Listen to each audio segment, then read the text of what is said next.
موقف الأهلي المصري والهلال السوداني من الصعود لدور 48 نهائي دوري أبطال أفريقيا لموسم 2022-2023 ميلاديا عن المجموعة الثانية، التي ضمن فيها فريق صن داونز الجنوب أفريقيا المركز الأول. من سوف يصعد في المركز الثاني من تلك المجموعة القوية خلف فريق صن داونز؟ الأهلي المصري أم الهلال السوداني؟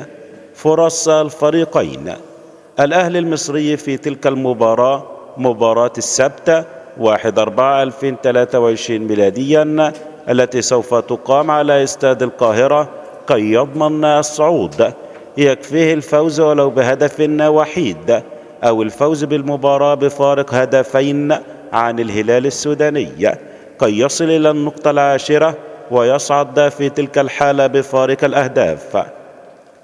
أما فريق الهلال السوداني يكفيه التعادل بأي نتيجة أو الفوز أيضا بالمباراة بأي نتيجة، أو في حالة الهزيمة تكون هدفين للأهلي وهدف للهلال فيصعد الهلال لأنه سجل خارج الديار. في تلك الحالة يصعد الهلال السوداني في المركز الثاني خلف صن داونز الجنوب أفريقي.